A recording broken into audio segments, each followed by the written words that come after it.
famous individuals, please autographs at the end, okay? Don't storm them up. Okay, first one we have Miss Annie Carlson. She is going to kind of talk a little bit mostly about multi-species grazing. She is from McLean County. She is the third and fourth generation producers, her and her daughter Eleanor, she's over there too. She loves to knit, read, cook, and she is the owner of Morning Joy Farms. And we're so thankful that she's here today. Please welcome Annie. Come on down. Take a chair, any chair, you get to pick first. Next we have Mr. Lloyd Alveshere. If you guys don't know him, he worked for the NRCS for a long time, many moons. Retired in March of 23, and now he is back working for the district as a conservation management advisor. And he operates with his wife Sustainability Plus southeast of Keene. And we're very happy to have him. He's our go-to guy. If I had $1 for every time I called Lloyd, I would be a millionaire. If Lloyd had $1 for every time, he would also be a millionaire. Anyway, next we have Mr. Jed Rider. Jed, with his wife Melissa and their 3 boys, operate Grazed out of north of Alexander. It's a direct market grass-fed beef business, and we're so excited to have him here today. He's going to talk a lot about bale grazing for us and that kind of stuff. So we're happy to have Jed. So let's welcome Jed. Can I have us welcome Lloyd? Let's welcome Lloyd. And then our last part of our panel today will be our Logan from this morning. Logan, come on down. I don't need to introduce you again, but I'm glad that you're here. That was really informative this morning, so thank you for doing that. So first thing I'm going to have you guys do is if you guys could just go down the line and just say a little bit about yourselves. You know, who you are, why you're here, why this matters to you, maybe what you guys do, that kind of thing. And then I want you guys to know you can ask these guys anything. So if you'd like, we'll have another microphone. We can come around, you can talk into the microphone so we can all hear the question. But this whole next hour is just for learning and gleaning ideas from each other. So please feel free to ask anything. I'll let you go first. Okay. Yep, Logan, I won't harp on anything. You already had to listen to me for an hour. I just want to say that to recap the virtual fencing piece is that it has its specific case uses, and I understand it doesn't fit everyone's operation. And so that's kind of the role I play is help disseminate whether it would be a good fit for you and if you are a good fit for virtual fencing. So happy to answer any questions that you have this morning. Yeah, like Nikki said, my name is Jed Rider, and we ranch up north of Alexander, so just on top of Indian Hill as you're going to Williston before you drop into the river bottoms. That's kind of where my place is at. And we've been ranching up there for probably 24 years, and kind of got into soil health, regenerative type of grazing. Back then it was just called cell grazing. Regenerative wasn't even a word. And I was looking for pasture, wanted to raise more cattle, and there was none. There was just no native pasture to be had. So I talked my father-in-law into renting me some cropland, which I turned to grass. And started doing that, and when you do that, about the only way you can do that successfully is regenerative grazing. With that, and so over time, we've just done more and more of it, and so I'm going to be talking about bale grazing, and we've been bale grazing up there for probably 18 or 19 years in those 24 years, I suppose. And so it's just a really good fit on how I do things and what I feel is important. So we'll talk about that at some point or now. Actually, now, would you mind? Oh. Yeah, go for it. I didn't know if it was introduction time or no, you're fine. time or Go what. for it. Let's you do you. Bale graze away. I want to hear all about it. Let's go. Okay, so on a lot of these pastures, this cropland, we've probably up to probably 2,000 acres of cropland that I've turned back to either native grasslands or tame. We've got both. And I've used a lot of, and then when I first met Lloyd, it was 2008 or something like that, when I went to the NRCS, wondering about equip, and so that's kind of how I got started. And got the grass to come, and kind of what we started doing it was, grass came really good in certain spots, but not very good in other spots. So we were trying to figure out what to do with that, and so what we did was, at the time, I actually hayed the grass in the really good spots. We had native grass that grew like this the first year, so I thought we really hit the jackpot. But little did I know that native grass is actually mining all the nutrients and the excess nitrogen left over in the ground, just like a cover crop would. Because over the course of time, that grass is kind of going like this, and it kind of just, levels out to what it's going to be. Well, so I hate that, and then we just transferred all those bales over to the spots that weren't as productive. And so we bale grazed some of it, I rolled some of it out to get more coverage. And so and it really worked really well. And that was my first, kind of aha wow moment of basically spreading the nutrients out on the landscape. And so, over the course of time, that's what we do. So I actually have a hay lease in the river bottoms down below me. It's a game and fish hay lease. And so we hay down there, and then I kind of think of it as transferring all the nutrients from there. And I'm actually importing nutrients onto my property for the purpose of soil health and growing more grass and raising more cows. So that's what we do with that. And when I haul them up, I used to just put them in my hay yard. I bale greased every which way but loose. And so when I started doing with that is I would just haul it into the hay yard because it was easy. And then in the wintertime, I would just use my tractor, and I would haul hay out to a bale grazing site until I kind of got sick of it. It might have been 4 days worth of grazing, or might have been 10 days worth of grazing. I don't know, but that's kind of how we got going on that. And so over the course of time, now when I haul it home,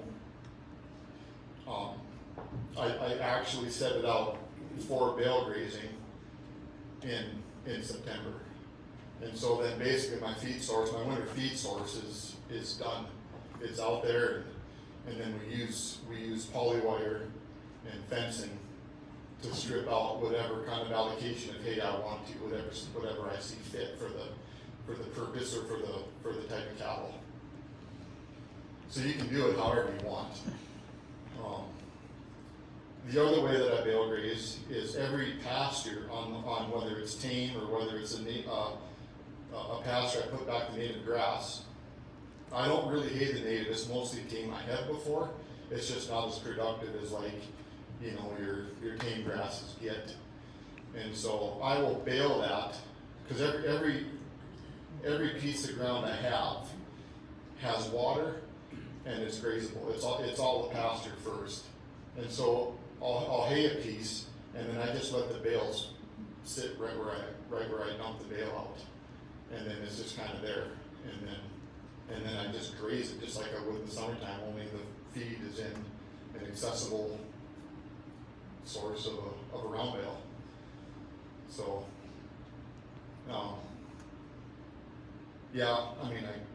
there's lots of other questions I could do or examples, but I could talk about that for hours. So, is that a pretty good layout? That's for perfect. Good job. questions and whatever? Yeah, for sure. Okay. Write your questions down, and then we'll do questions after they're all done. Okay. Very good. Thank you, Jed. Good job. So, I think most of you know, but I live 12 miles southeast of Johnson Corners on the farmstead and farm where my wife grew up. And about 9 years ago, we were able to start farming it. So we've been doing the cropland stuff on it for the last 9 years.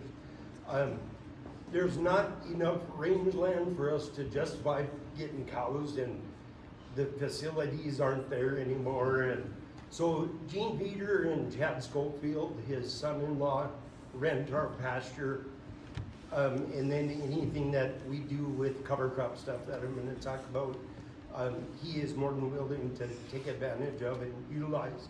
So when we first started farming there, the cropland had pretty much been just no-till wheat for 20 years.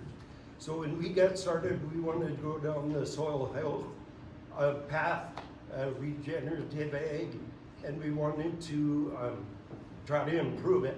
So one of the big things to improve it was diversity. So what we had done at that time was like flax and oats and then cover crop is what we added in. I'll go through the cover crop mix. Okay, there we go. What I wanted in the cover crop mix was diversity that we did not plant otherwise. So I'll go through the cover crop mix here in a little bit, but what I didn't want was oats or a cool season small grain in that cover crop. I wanted some warm season stuff to get there, to get the diversity. Gene rents, like I said, rents the cover crop from us for grazing. We have water in all of our field locations. Fencing, we do single wire poly fence. Put up wherever we're gonna graze, whichever fields, like the boundary fence along county roads is single wire poly fence for that period that we're grazing. The only time we've had trouble with that is one time we had elk go through, and we have elk out there, and otherwise they haven't really bothered it, so it works pretty good to do it. We changed our cropping rotation now. We're not doing flax and wheat or oats anymore. I've seeded everything back to grass and alfalfa for hay. Every 5-6 years I'm taking it out. I'll do a couple years of season-long cover crop and or oats and peas for hay, and then put it back in the grass. So the cover crop mix I'm gonna talk about here is what I'm planning to use this year, and then we'll graze it this fall. So you have that stuff. Okay. So if you guys have this little handout, and if you need one, they're at the front, but we made these handouts for you from Lloyd. And then we're gonna have them up on the screen too, so let us know if we can run you one. Is it up? Yep. Okay, so this is the mix that I'm gonna use this year. You can see it's mostly warm season grasses, and then it's cool season and warm season broadleaves, and then the turnips and radishes. So if anybody has questions on that, I used to do corn and mung beans. The corn I got from a guy who sold conventional non-GMO corn because it was way cheaper. It was like 50 cents a pound. It works. So fun. 50 cents a pound. I'm gonna just switch you so you can use your hands to switch there. Oh, Sorry about you that. know I need to use my Yeah, hands, I don't see you? you struggling and I feel bad for you. Thank you. Lloyd uses She his knows me hands too to well. take it. Like, he can't, he's like, I can't do it. I understand completely. Here you go, fella. That's good. If you put corn in one of these, the corn worked really well. I loved it. When I bought it from him, it was about 50 cents a pound. If you buy it from a seed company, it's going to be about $3.50 a pound. So if you put 4 pounds in, it's like $14 just in corn for 4 pounds, where it cost me $2. So he does not do conventional corn anymore, so that's why there's no corn in there. If you flip to the second page, we've seeded cover crop.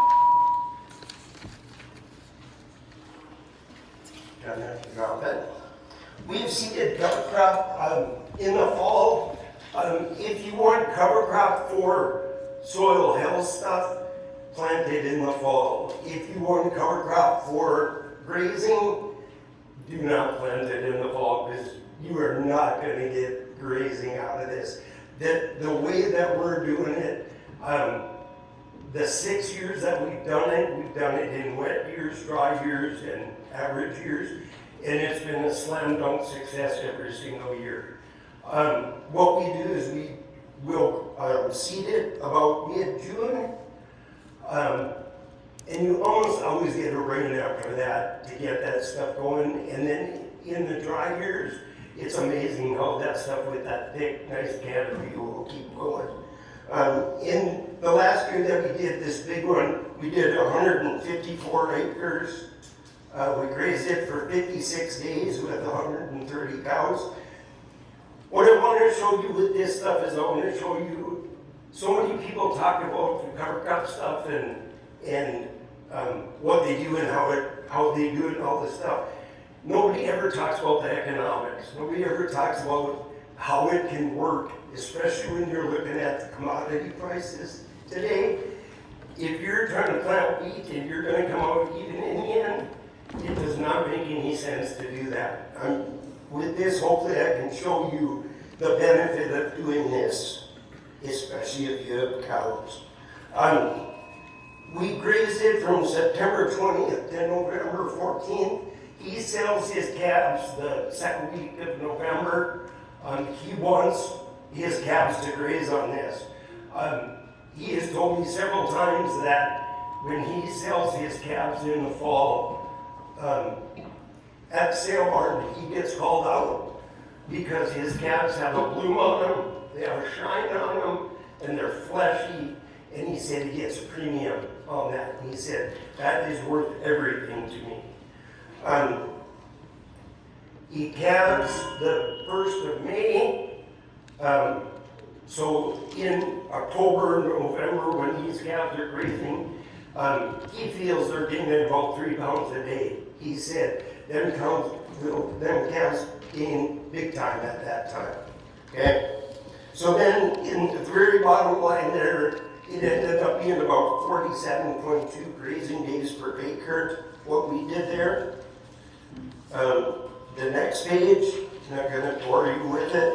Let's try this.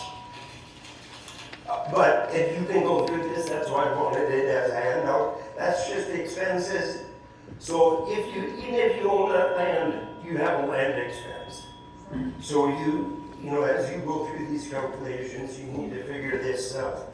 And then it's just got, we sprayed a couple times, seeded mid-June. So that's our cost, about $106.10. Those are costs.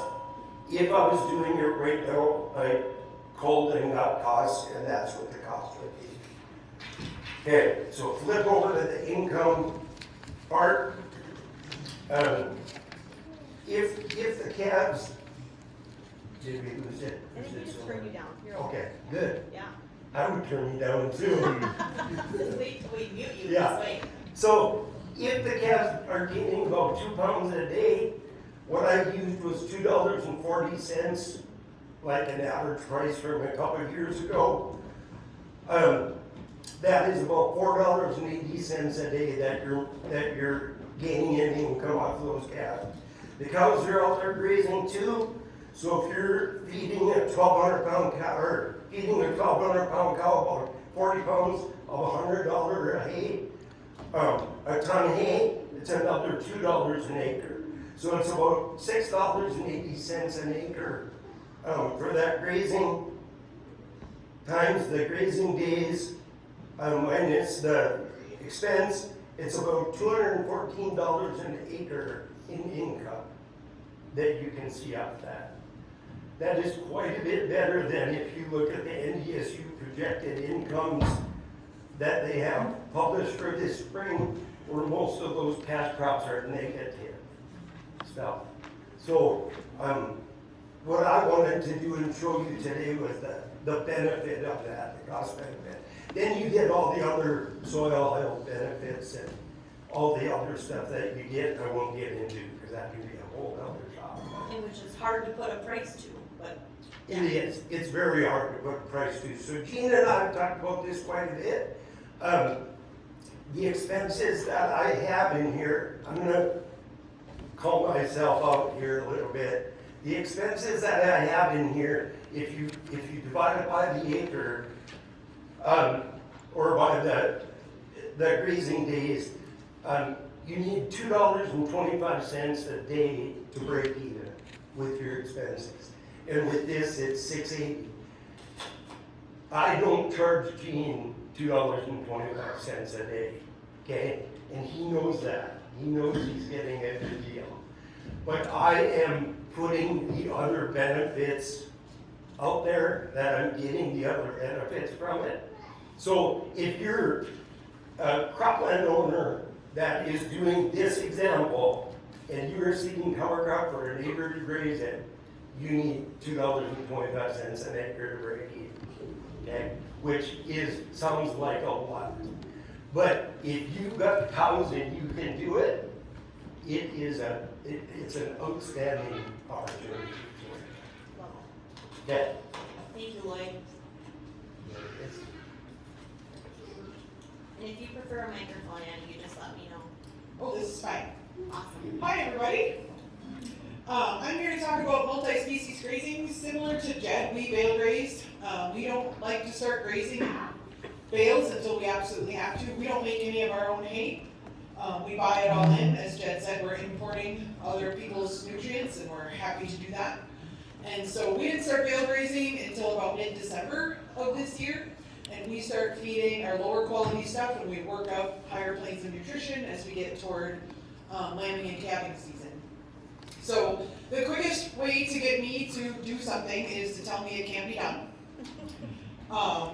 The previous sheep extension specialist told me in no uncertain terms, you absolutely cannot finish lambs on forage alone.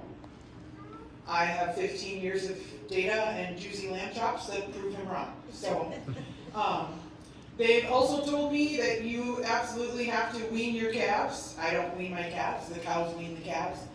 I don't wean my sheep, the ewes wean the lambs. You absolutely have to do X is pretty much what I'm not gonna do. So we do things very differently. I don't think Pete's still here. I saw Pete was here for a minute. Pete's the egg lender at my bank. I don't work with Pete, because Pete might have to tell me no, right? He works with spreadsheets and projections and best practices, and I don't like them. So we don't have an egg loan. We finance ourselves slowly and surely, and we build up. It's the risk we are able to metabolize. Some of our experiments have paid off, and some have not quite. So right now we're running beef cattle. We sell everything through direct marketing, and so all of our beef is sold through the freezer, as I like to say. And then we run crossbred commercial ewes. I like to call them a white western range ewe. They're a mix of Targhee and Rambouillet primarily, but again, I gotta try stuff. So there's a little Shropshire in there. There's a North Country Cheviot, because who doesn't love them? And at an exotic animal sale, I got a hold of 2 Southdown bucks and brought them home, and we got some of that floating around. So it's all by design. I don't do this by fun and by golly. I want a ewe that's very functional on the landscape. Our ewes are not dry lotted. They've got to do an awful lot of walking. So one of the first things that I selected for was feet and legs. I do not own a hoof trimmer, and if you're a small ruminant person, what? You gotta trim feet 3 times a year. I don't even own a hoof trimmer. If she's got bad toes, that means something else is going on, and she can go. For the longest time, John and I were between 35 and 50 ewes because I was culling relentlessly. If I have to lay a hand on a ewe during lambing season, she's gone. I don't even care what the reason was. We take a look at every ewe when she comes through for shearing. We usually shear about a month before we lamb. We lamb in May. I say that, but I got 8 lambs right now. Here's why. The pastured pigs got out one night, and they went to the buck pen, and pigs like to nose, and they lifted off the gate to the buck pen. So my bucks are out for 12 hours. 8 lambs in February. So when I say a lamb in May, 150 of my ewes a lamb in May. I got away with that. No one would ever know. I gotta be honest with you. I gotta be honest with what's happening. That's good. So, we lamb in May, calve in June. We run the flirt together all year round for many, many years. We calve on pasture, we lamb on pasture. I grew up on a farm. that we dry lotted, and backgrounded calves, and then we ran about 500 head of commercial ewes that we landed in jugs in late December and January. And I tell my husband all the time, we didn't grow up with livestock. Oh honey, you have no idea how good you have it. So, we're lambing out on pasture, so I have ewes that need to claim their lambs, take care of their lambs. Like, if she comes in dry, I don't care why. She's on the trailer, she's not. People always ask me small ruminants, what's the biggest question?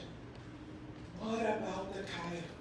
I get it all the time. We didn't have an issue, and then we started increasing our ewe numbers, and then we're up to 150 or so right now. And I knew we kind of needed something. We got plenty of coyotes around, fox down the road. Like they're there. They've never bothered us. But I didn't want to tempt fate, right? Don't teach them sheep are tasty. So we bought a donkey 2 years ago, and she's amazing, Samantha. We also, my oldest daughter raises and trains quarter horses, and so we've got 4.5 horses. How can you have half a horse? The mare's bred back. So we have the horses, and I was worried when we bought the donkey that she would just join up with the horses and say like, oh, we have the same feet, I'll just be with you. She hates our horses. Just hates them. She loves her sheep. She gets real anxious if we separate her. Like at shearing time, she doesn't fit through the shearing equipment, so she's got to be pulled off. And she'll just pace that fence line, like just wanting to be back with her sheep. I don't have a guardian dog. We're a mile from Highway 200. We're a mile from Brush and Blue Lake. Guardian dogs have a range of 3 to 5 miles. They'll go to the lake, and the lake people will feed them. So that's not going to work. So we went with the donkey. I also didn't want extra chores. I don't want to feed another thing. The donkey eats the same thing that the sheep eat. So she's been a really great investment. I probably need a second donkey. John is thrilled when I tell him that I want a second donkey. Jed, who's the columnist for Stock and Grass Farmer? Alejandro, what's his last name? Which Alejandro? From South America. He was here at Grazing like 2 or 3 years ago. He has a herd of donkeys with his Alejandro three. And so he says you should have about 1 donkey for every 150 small ruminants. Well, I'm at that point, so it's time to go shopping for a donkey. A word about buying donkeys. Do not go to a sale and just buy a cheap one. It's there and it's cheap for a reason. I did that the first time, and that was the bad thing. We got rid of that donkey. Then I went to a guy who was raising donkeys, and I said, here's what I want. This is what I require. Can you help me? And he did, and Samantha's been great. So that's what I recommend if you're looking for any type of guardian livestock situation. Work with a breeder. Don't get one for cheap, because they're cheap for a reason.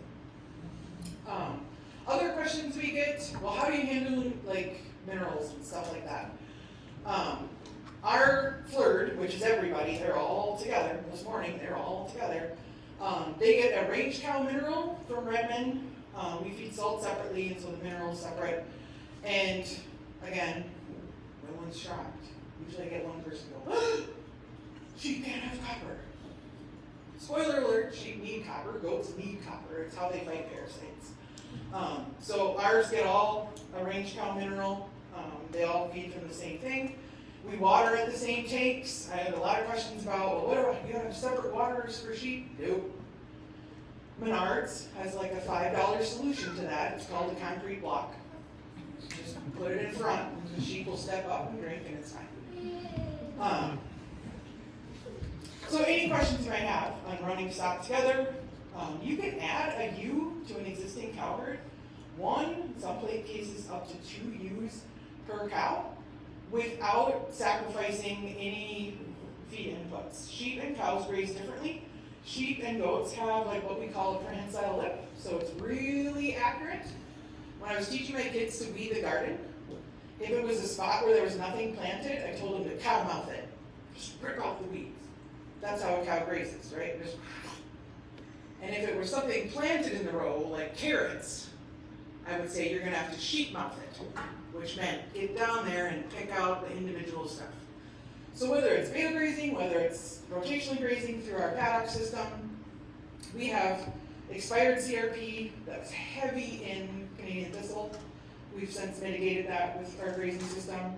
We have truly native, never been touched areas of pasture, and then we just seeded 90 acres back to a native mix 3 years ago. So this will be our first year of fully grazing on that. The sheep will graze differently from the cows. They'll eat different things.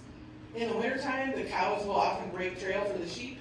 If we get a deep snow, we haven't had that for the past 2 years, but the cows will break trail for the sheep.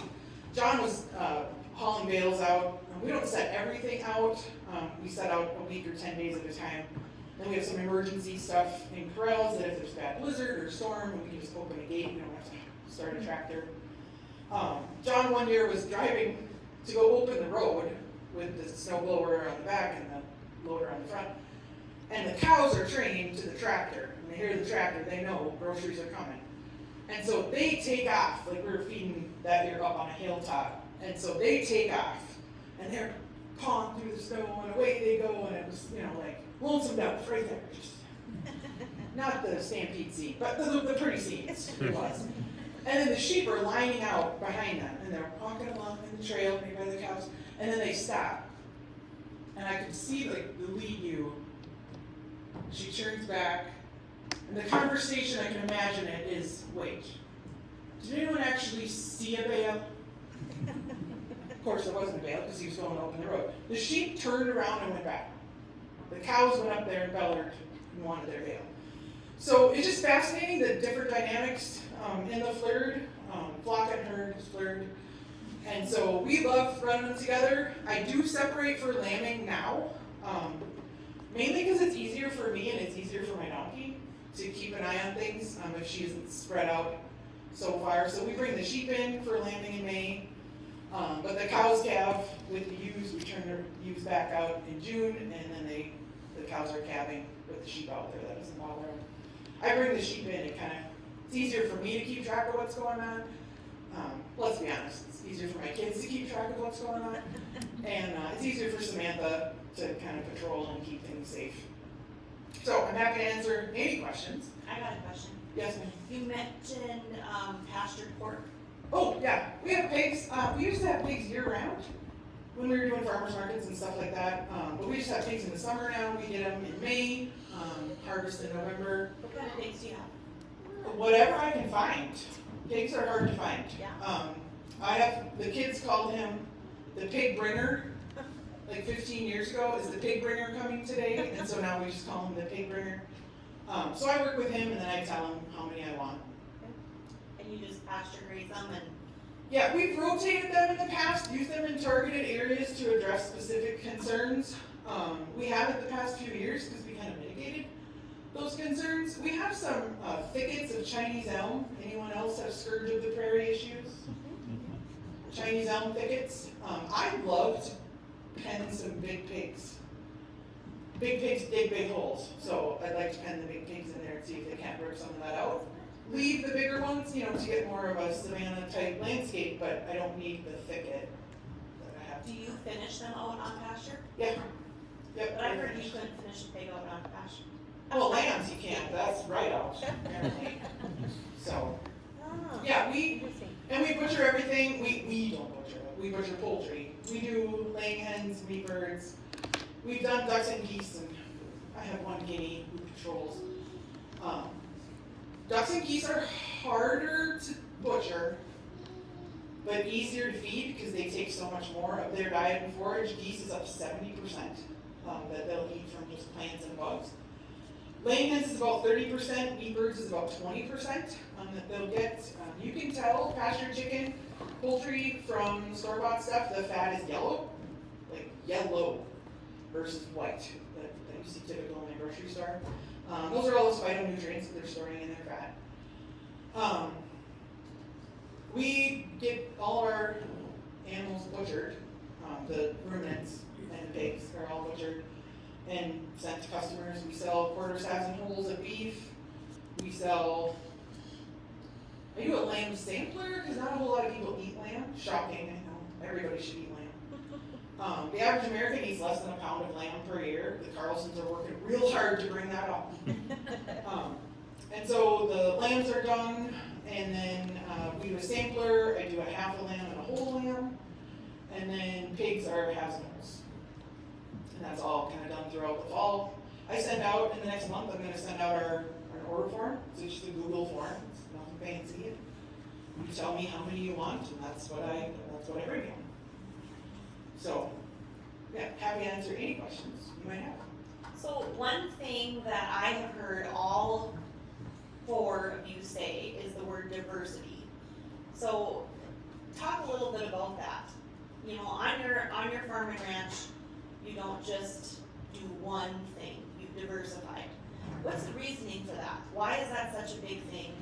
What is something that you brought into your farm and ranch that you feel has kind of been like a game changer?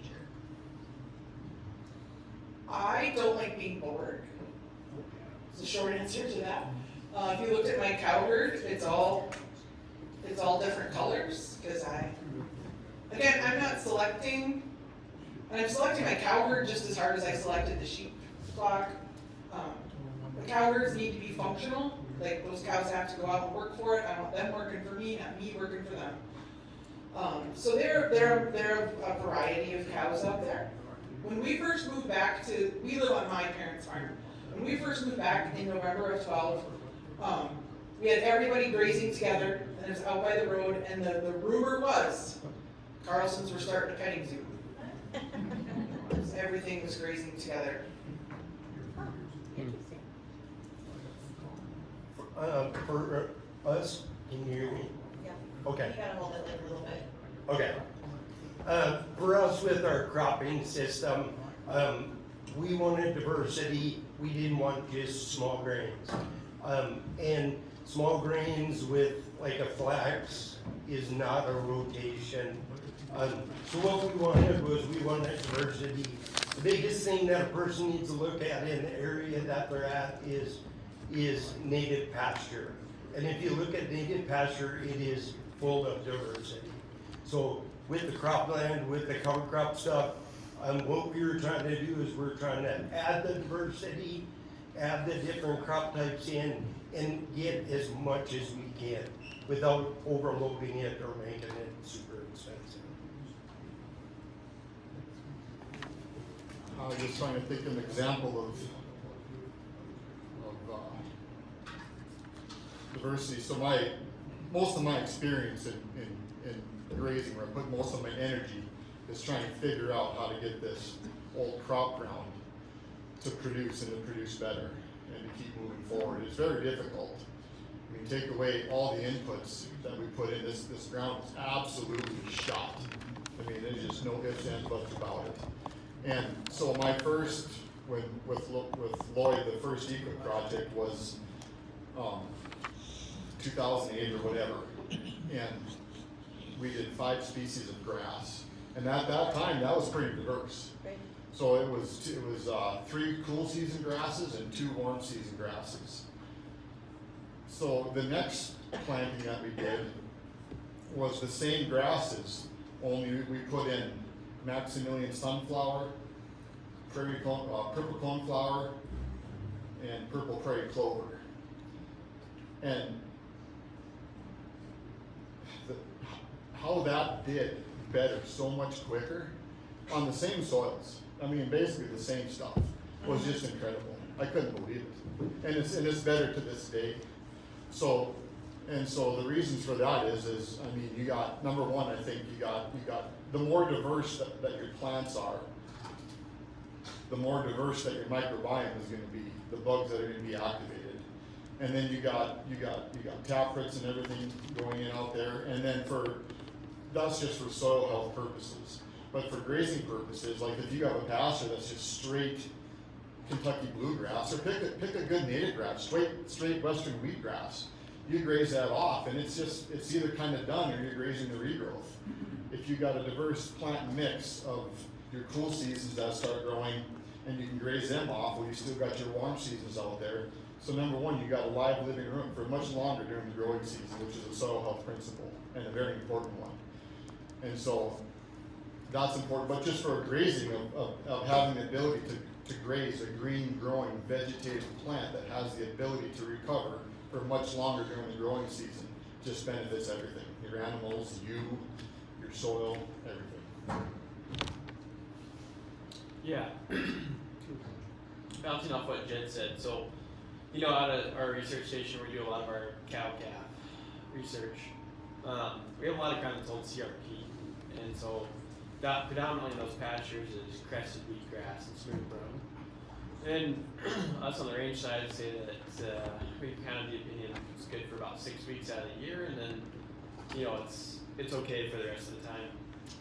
But we've done some work with like the native plant initiative, and we started finding you know some of the nutrient values from the forbs and other plants that are out there. And so that's kind of been our push with the virtual fencing the last year is how do we you know kind of hammer that crested wheat and smooth brome. Not that we want it completely gone, because it has good early spring value, but diversify that pasture a little bit. That we're getting that, you know, consistent nutritive value coming off of there through the entire grazing season. And so that's kind of going to be our push is to get a little more mixture within that pasture and allow those C4 grasses, those warm season grasses and forbs to come in by setting those cool season grasses back a little bit, grazing part of the spring.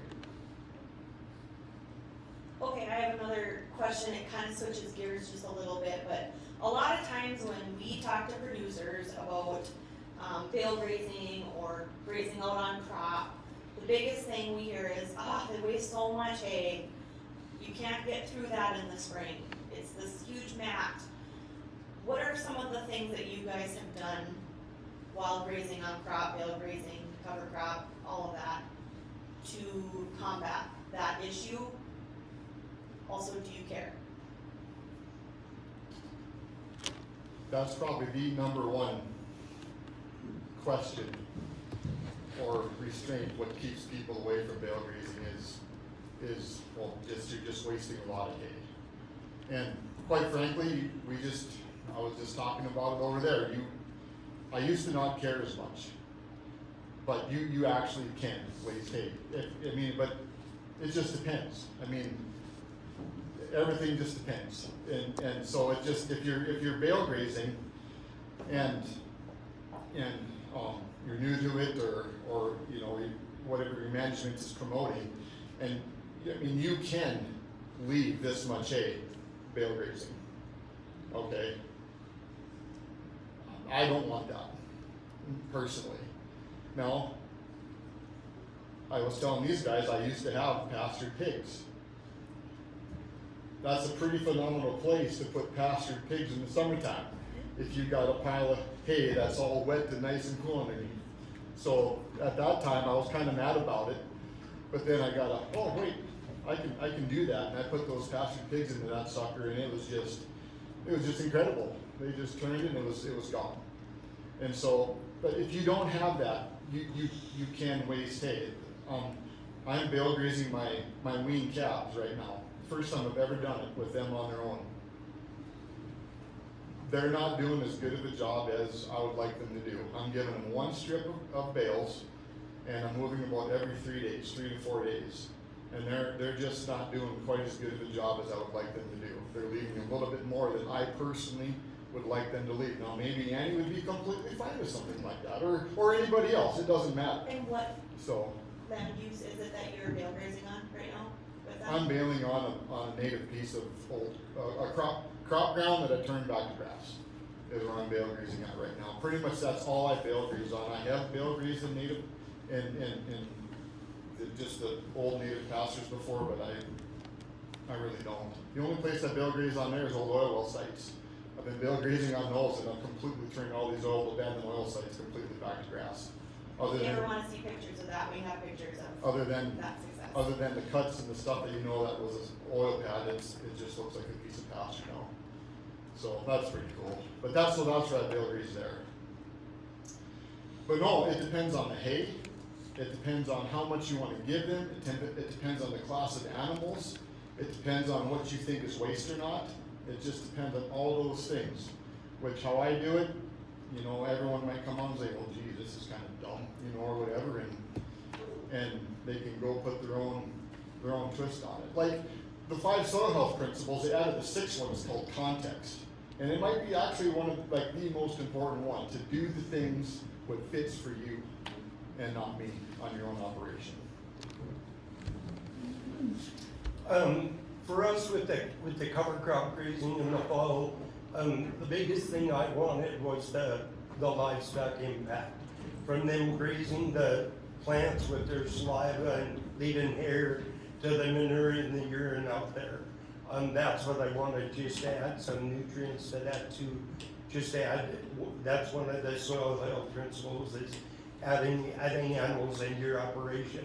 I'm gonna go just a different route really quick, kind of the same thing, what her question was, but it's another passion that I have. Last week I was riding with Jed Rider, he was feeding, and where he's feeding is out on some old CRP fields that he had.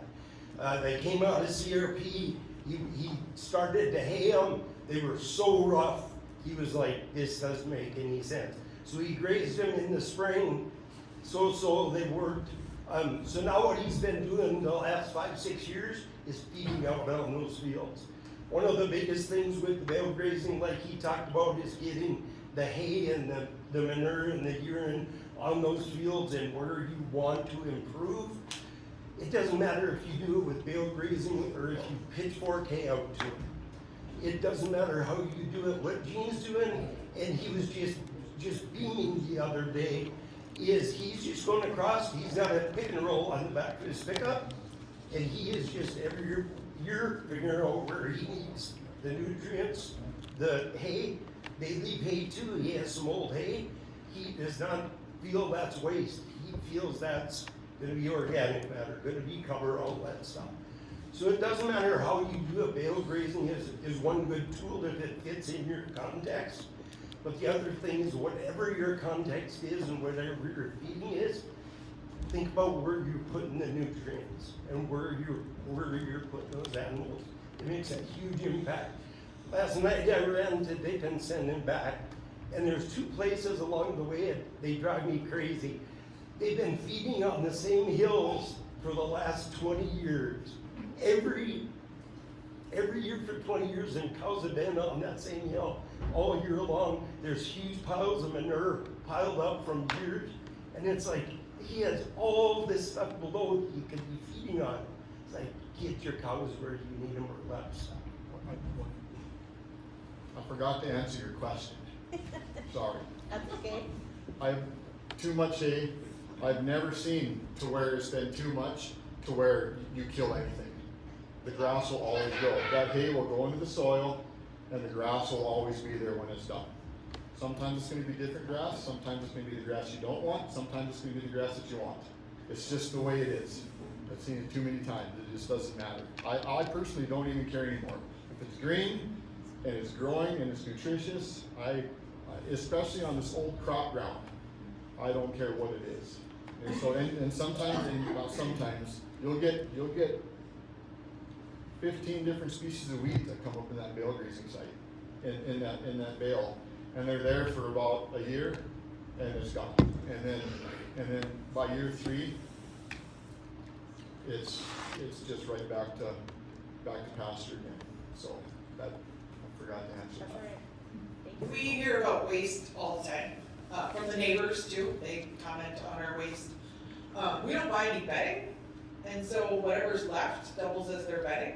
And as we know, when a ruminant stands up, what do? Pee and poop, right? So they're dropping extra nutrition right there in that same spot. The first thing we do is go out and look at what's left. Are they leaving the quality feed? Or have they just ate all the good stuff out of our bales and this is the junk? When we feed an alfalfa bale, like we'll eat 3 regulars and alfalfa, that kind of mix. As we get toward lambing and calving season, we're up on plains of nutrition. The leaves, depending on when it was harvested, right, baled up from all this magic that is haying, the leaves can fall off a little easier than other times. And so the leaves fall off, they drop the fines, right? The sheep will go down in there and get those fines. And they'll open up holes and then the cows will come along. And so they may not eat it right away, but they'll come back to it. John tends to push them about a day. where he kind of says to them, okay, girls, really, are you done? And then he'll bring out more hay. So we don't really think of it, again, as waste, same as Jed, stuff grows. We tend to feed on hilltops. Nutrients move downhill, and so we tend not to feed in the valleys, we tend to feed up on the hilltops.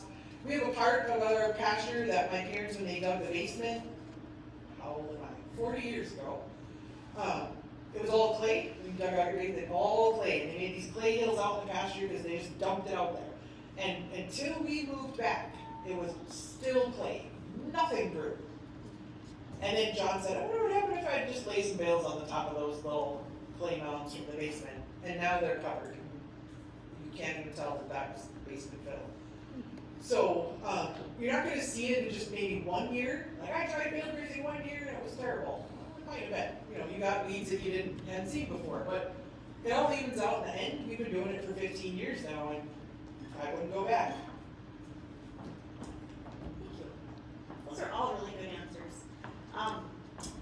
Okay, Lloyd, you mentioned driving by and seeing something. I probably learned the most from Lloyd just out taking a drive for him with him, right guys? He will tell us every single thing that we're driving by and, you know, what they're doing right, or maybe what he would maybe do a little different, or, you know, that kind of thing. And there is this one chunk of ground, it's about a quarter, that is native grass, that is unfenced, no water. And I remember driving by it with Lloyd and Lloyd saying, why don't they fence that off and graze it?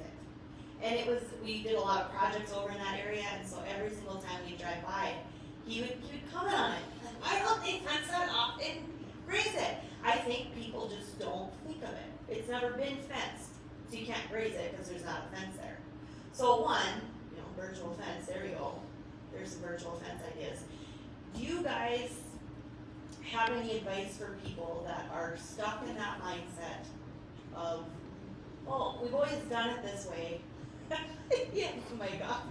Nope, no advice. We've always just done it that way. The fence has always been there. We've never grazed that. We've always capped here. Just some advice. You know, I have things to say, but sometimes I can't say things that make me like. Well, I live on a farm that was not only my father's, it was my grandfather's.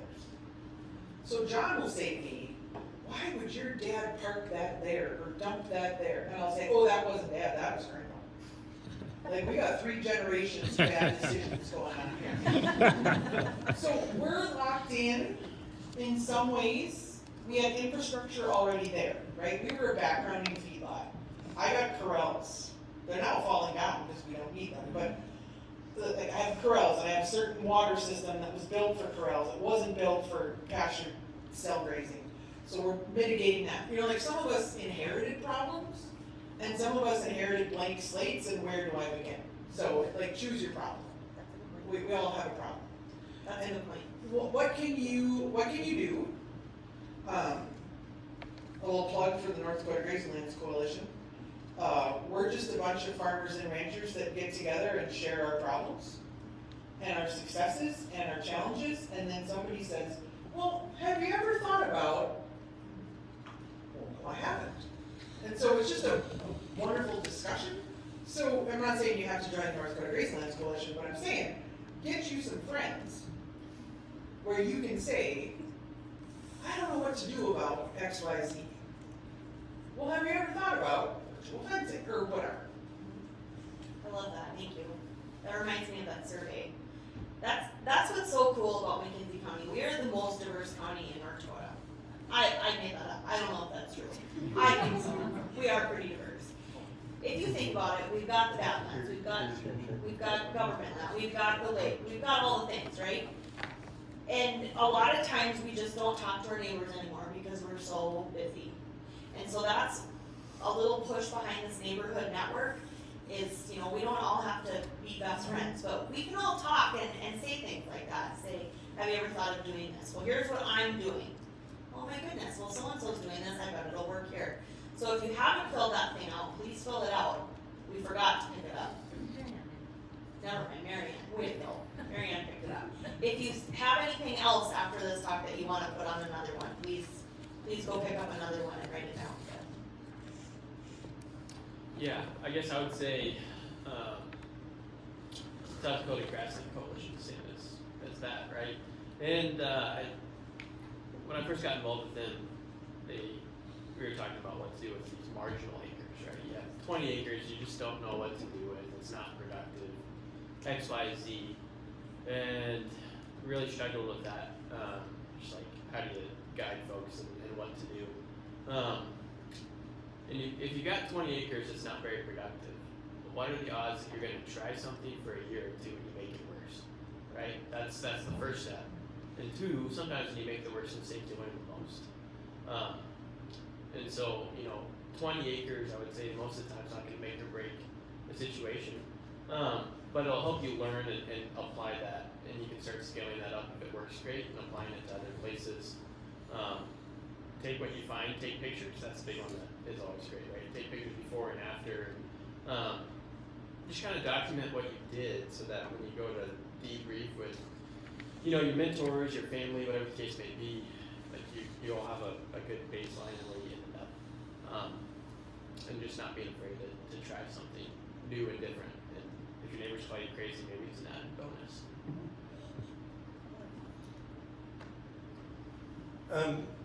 The one big thing with bale grazing, these two are bale grazing pretty much all winter. Start small, set up a you're not, no, okay.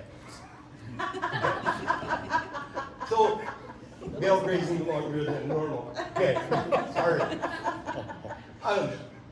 Set it up small, set it up for a couple week period or whatever.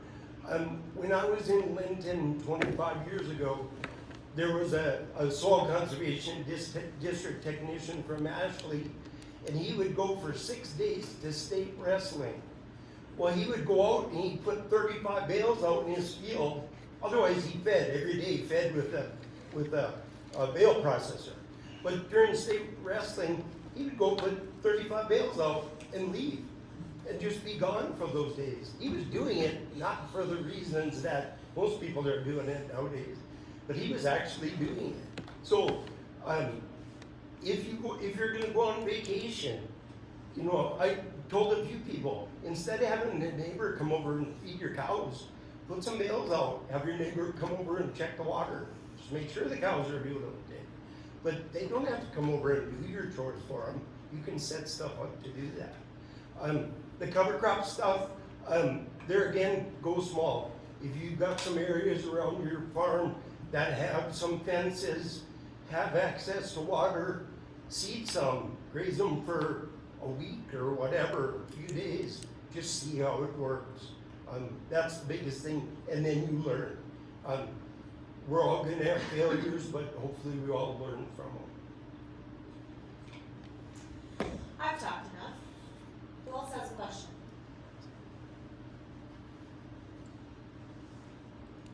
When are they coming up with satellite fencing for pigs? When are they coming out with satellite fencing for pigs? It's a great question. I don't know. There's conversations about making this stuff smaller and smaller all the time. I actually was just sent something the other day about the future of maybe doing implanted technology, right? That just gets popped in the ear, and that's the case. And so I think when we get to that small, we can start fencing our pigs and ripping up all the stuff we want out of our pastures. So. I think it'd be super cute to have those cute little colors on chickens. Chickens are on train. Justin's got some trained chickens. More questions? Yeah, I have a virtual fence question. So, It's on. thank you.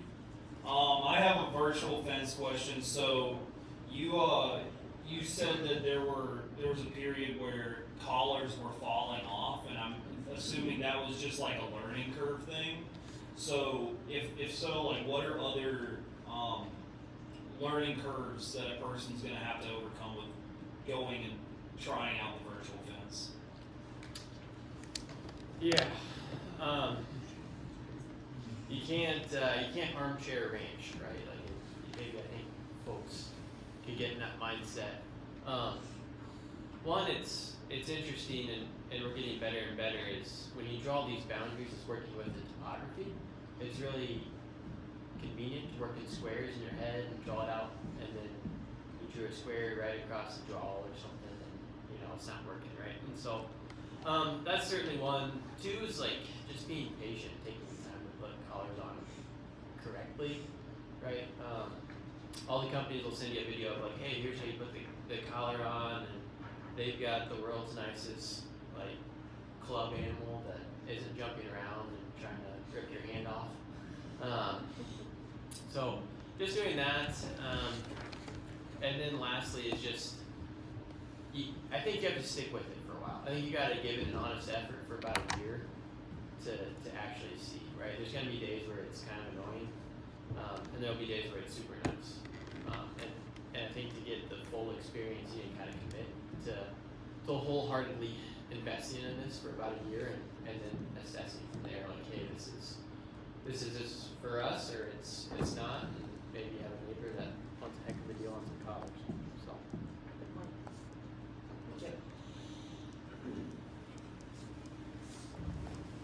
I don't need it. I've been told.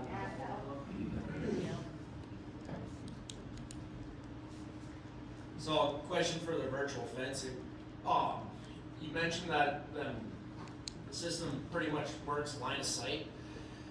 Can you set up multiple pods or the antennas for them to piggyback off one another? Say, like, we're down in the Badlands and there's a lot of draws that nothing's line of sight. How line of sight, because you mentioned also that it only needs like signal strength of like a text message. So how many pods, I guess, can you link together, and or how line of sight is line of sight? Will it kind of go around a hillside or down a draw or something like that? Yeah. This is where it kind of varies company to company. So you can set up multiple base stations, right? And they create basically one giant web. And they all communicate within one another, right? Access one system, but maybe you got 6 that cover all your draws, right? But within there, you're not gonna have complete coverage still. And so most of these that work off of the base stations, they don't need to be in constant communication with the tower for the collar itself to function. You won't have the real-time GPS location, but rather it saves the GPS coordinates within the collar. And most of them hold 5 days worth of data, right? So that collar can be disconnected from the tower, but still have the sound and the shock feature for 5 days. And as long as that collar reconnects within 5 days, it basically starts dumping off all of that stored information, and you start that clock back over again. Companies like Halter have gotten around that, where I think they call it like the whisper function or something, where the collars communicate with one another, right? So they can daisy chain with each other to communication to a tower. So they're kind of working on that. Basically when they assess your place for tower placement, they basically take like a digital elevation map and just say, hey, if I put a spot here 30 feet up, what's that coverage gonna be? And they keep adding base stations until they hit some optimum coverage number, right? And you can keep spending $10,000 and it maybe adds 2% coverage, but is that really worth 2% if it still works anyways? But they're pretty transparent about how that works, and they show you the coverage map and what that would look like, kind of difference between doing 2 and 3 in the case like that. There's folks in the Black Hills Forest Service that use these. They try to get some similar topography. I know it's still a little different, but there's that, and folks down in Denver in that area in the National Forest, where they have pretty drastic topography changes, and they've still found it useful and it's functioned well for them. So Yeah, you might have to have another base station or two, compared to flatter topography, but it would still function. More questions?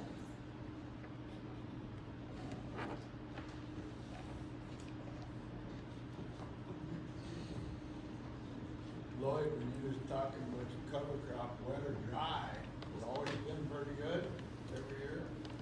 Yes, it has. In 2021, when it was dry, we had seeded it in mid-June.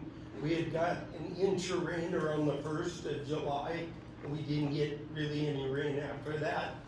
And in August, in the morning, when you would go out into that cover crop and it was just a thick canopy of plants, your pants actually got dry. There was humidity in that cover crop.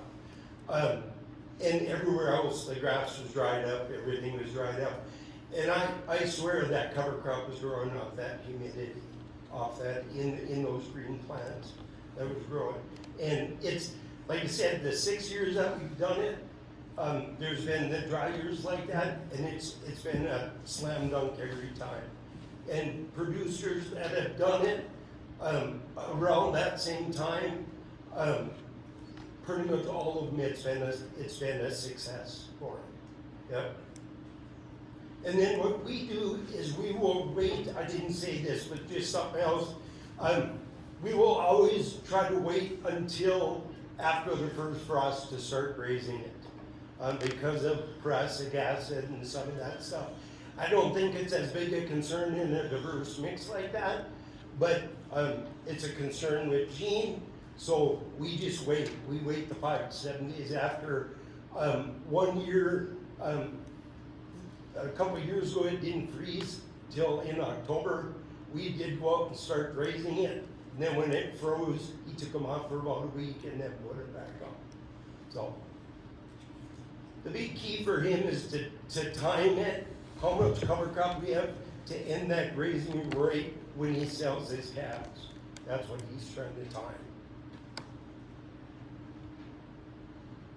After you do a cover crop, like that field west of our house there, if we were to put that all in a cover crop, can you just keep putting a cover crop, or do you gotta seed it back to like grass or something eventually, or how many years in a row can you put a cover crop in the same field? That's a very good question. So in western North Dakota, there's been several people that have tried that. In western North Dakota, you get in trouble with weeds because you really can't spray it. You can't take care of that stuff. After a couple of years, you have to do something. You have to either seed it back to grass alfalfa or a crop that you can control some weeds. We don't, in western North Dakota, canopy is a big issue. And then weeds, once you get them, you know, they're just so relentless. So you can't, in my opinion, you can't just keep doing it. People that have done it have lost so big time with weeds, then they've had a mess. Vicki, can I ask one more question? Absolutely. Yeah, this is for the bale grazers. Just thinking about that nutrient load and how there's an ideal amount of NPK that you want to have out there. But of course, manure and urea, like they don't know what the optimum NPK ratio is. So have you guys run into any issues where your nutrient load, the ratios are off, or how do you kind of mitigate against that? I don't. It just is.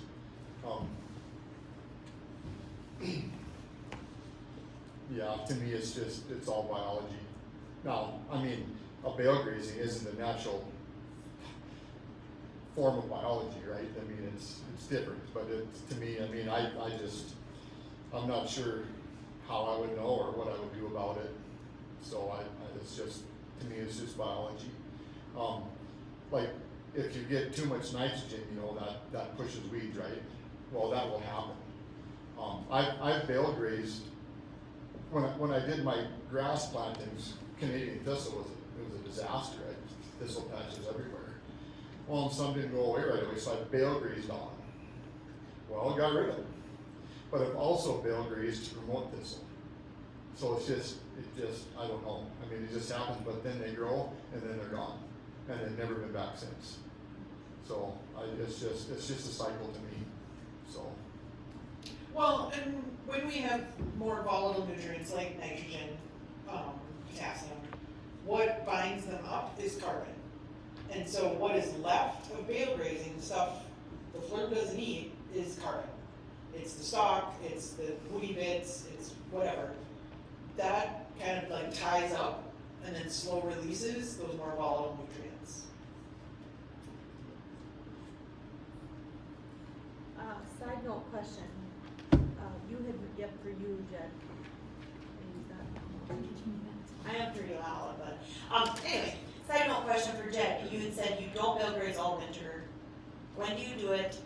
What do you do when you're not bale grazing? So, yeah, I just like swinging the blade when I say that, so. No, anyway, yeah, so no, my first priority is to graze as long as I can, period. I mean, and that's just the way that is. And then my next step is if I'll watch my cattle, and I mean, my cows do a pretty good job at grazing, but there is a point to where it's even if it's good grazing and warm, I mean, it is brown, dry, brittle grass, they can potentially, it takes more energy to graze than not, especially if it gets really cold or whatever. So if I see it as a nutrient problem or an energy problem, I just add more energy in the form of hay. So my main source of feeding is a bale bed pickup. Well, I'll keep them on that grass, and then my next step is to like, okay, I'm gonna give them 2 bales of hay. Well, then I'm gonna give them 4 bales of hay maybe. If it gets to the point for me where I'm sick of feeding, like if I've got a full feed, 2 bales at a time with my bale bed pickup, I'm done. I'll just start bale grazing. You know, or like if you, I mean, and that could be whether your cows just aren't handling the grazing, like this, like we got snow and then ice, right? Everyone had ice. And then that got really difficult to get around the pastures, and it got really difficult to graze. So I fed, 8-10 bales a day with my pickup for a while, just to try and keep them on grass. And yeah, that got old pretty quick. So into the bale grazing it went. So, and I've got 2 bale grazing sites where the hay was 3 years old. So no matter what the conditions were, even if it was warm and I didn't have to bale graze at all, I was still going to bale graze those pastures. Because at some point, it's just kind of dumb to keep all the nutrients and not being utilized. But at the same time, we all know what winters get like here. And like, I mean, you can, if you start bale grazing or even feeding, you can start running out of hay pretty darn quick. So I'm kind of I'm a hay hog. I don't want to feed the hay unless I have to, So those are kind of the steps that I use for my ranch, because they eat a lot of hay bale grazing, but I prefer to do that because it keeps the cow in a grazing mentality. For me, if I feed the cow, even on if I'm grazing pasture, if you feed them too high a claim of nutrition to like balance that ration out, I feel like they kind of quit grazing. I've had them just graze that gall darn hay windrow down to nothing before they'll eat the hay and then go to grazing again. So I think it just to me, in my opinion, it kind of psychologically messes them up a little bit, or messes the rumen up, I don't know. But, so to me, I try to keep that cow working for me as much as she can and keep her mentality in a grazing, working for herself mentality. That's kind of how that works on my place. It takes probably 2 feet of snow before we quit grazing, but it doesn't take much ice before we're done. And we got ice this year. I have a video of Eleanor ice skating on our driveway. And we have a gravel drive. It was solid ice. That shut us down. John Carlson is a hay miser. He would prefer never to feed a bale ever. It just galls him to have to feed these cows. So we try and extend the grazing as long as we can. Like I said, the cows will bust trail for the sheep. They'll dig their big heads in and move snow around, and the sheep will come in behind them. And So we don't have to worry too much about the sheep are pretty self-sufficient, when the cows are with them. Thank you. Okay, so we promised to get you guys be done by 2 o'clock, so it's 2 o'clock. And I just wanna say thank you to these 4. I'm sure they'll stick around and you guys can visit with them, but let's give them a round of applause.